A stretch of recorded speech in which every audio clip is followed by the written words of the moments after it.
Okay, I'm not sure what this is, but I think this is a clothes dryer vent, and it might have been decommissioned. If it hasn't, it shouldn't be closed like that, and it shouldn't be in a garage. This is the water heater video, and the video water heater is located in the garage closet. See the peeling on the door like this? This water heater, that's called a clue. This water heater is not vented like it should be. This door closes and it's sealed. Now the combustible air, I suppose, is coming from here from somewhere. It must not be working. The exhaust air is up here somewhere. All right. During the day, back in the day, that was acceptable. That was acceptable back in the day. They put screens on the makeup air. I call it the return air, I believe, but you know, that's the combustible air. And it's okay to have a screen on it, especially if it works. That is the makeup air, and that's not supposed to have a screen on it. And this is called a clue. Okay. So what we have here is a conventional tank water heater. We've got a discussion plate up there. You should put in tape.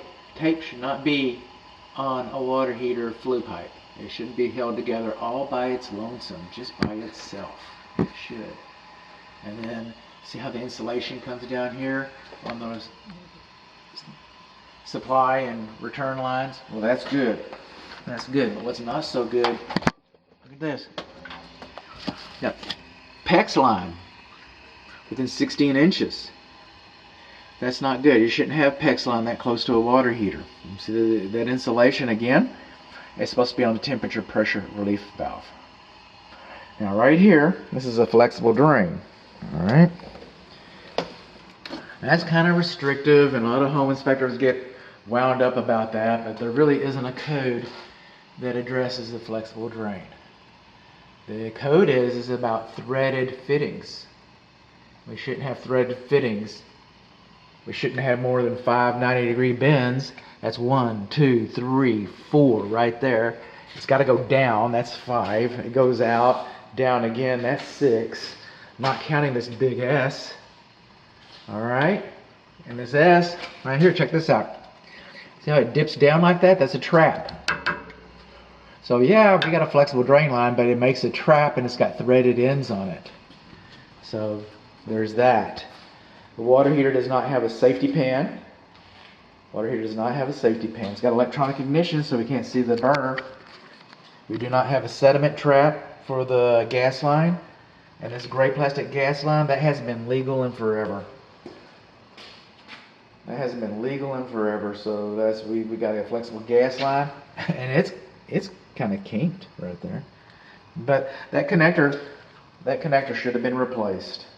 Anytime you replace a water heater, that connector should have been replaced. And speaking of replacing a water heater, okay, it's 50 gallons. We got that. Johnson City. If you don't put the date on here, I'll have to read the code.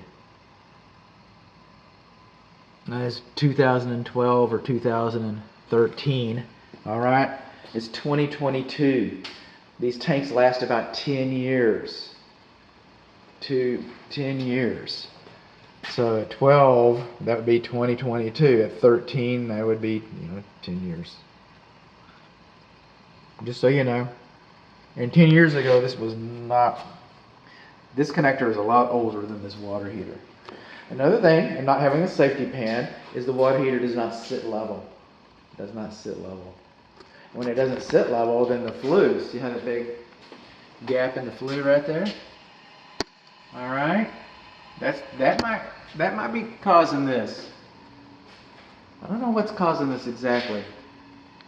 But this water heater isn't vented properly and it's not positioned properly.